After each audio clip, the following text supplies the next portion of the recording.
السلام علیکم ورحمۃ اللہ تعالی وبرکاتہ۔ انشاءاللہ الرحمن ہم اپنی آج کی اس ویڈیو میں مبدل من اور بدل کی تعریف اور اس کے چند اہم مفید قواعد بیان کریں گے۔ آپ تمامی حضرات سے گزارش ہے کہ مکمل ویڈیو سماعت فرمائیں۔ السلام علیکم ورحمۃ اللہ تعالی وبرکاتہ۔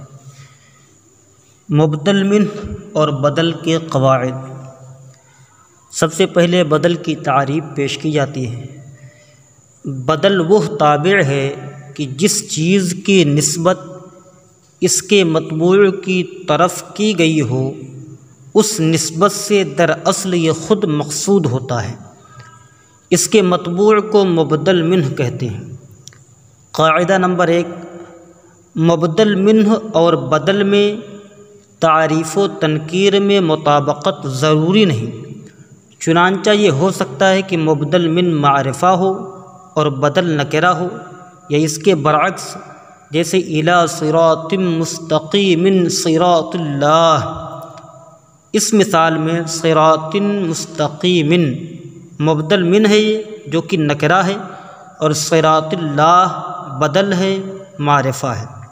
قاعدہ نمبر 2، مبدل من اور بدل دونوں اس میں ظاہر بھی ہو سکتے ہیں، یا ان میں سے ایک اس میں ضمیر اور دوسرا اس میں ظاہر ہو سکتا ہے، جیسے جاء زید اخوک، جاءنی زید انت، اکرمتہ خالدا۔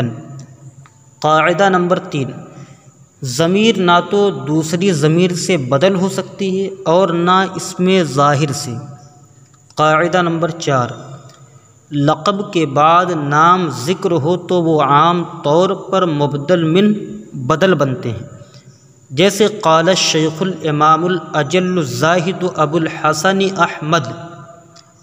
قاعدہ نمبر 5، پہلے ایک بات مجمل بیان ہو، پھر اس کے بعد تفصیل ہو، جیسے مئۃ عامل لفظیۃ و معنویۃ۔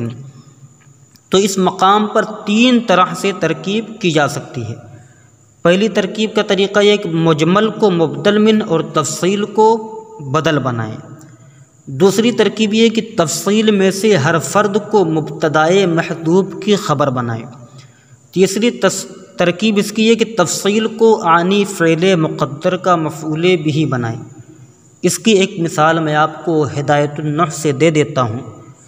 جیسے کہ کلمے کی تعریف کی گئی تو کہا گیا کہ کلمے کی 3 قسمیں ہیں، الکلمۃ علی 3 اقسام، اسم و فعل و حرف۔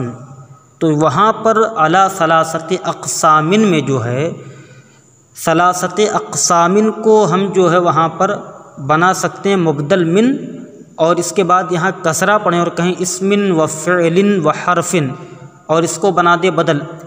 دوسری صورت یہ ہے کہ اسم فعل حرف نہ پڑھا جائے بلکہ اسم و فعل و حرف پڑھا جائے اور اسے مبتدائے محذوف کی خبر بنائی جائے۔ تو اس صورت میں ترکیب یہ ہوگی، اسم احدھا، احد مضاف ہو جائے گا، ہاں مضاف الیہ، مضاف الیہ سے مل کر مبتدا، اسم خبر، مبتدا خبر سے مل کر جملہ اسمیہ خبر یہ ہوگا۔ جب فعل کی ترکیب کہیں گے تو کہیں گے ثانیھا۔ اسی طریقے سے جب حرف کی ترکیب کریں گے تو کہیں گے ثالثھا۔ اس طریقے سے ترکیب کریں گے۔ اور تیسری صورت یہ بنتی ہے کہ وہاں پر فتحہ پڑھا جائے، علی 3 اقسام اسما و فعلا و حرفا۔ تو ایسی صورت میں اسے آنی فعل محذوف کا مفعول بھی بنایا جائے گا، جو کہ فعل مقدر ہوگا۔ پھر آنی میں ایک ضمیر نکلے گی، وہ ضمیر انا کی ضمیر نکلے گی، اور یہ فعل فاعل مفعول بھی سے مل کر جملہ فعلیہ خبریہ ہو جائیں گے۔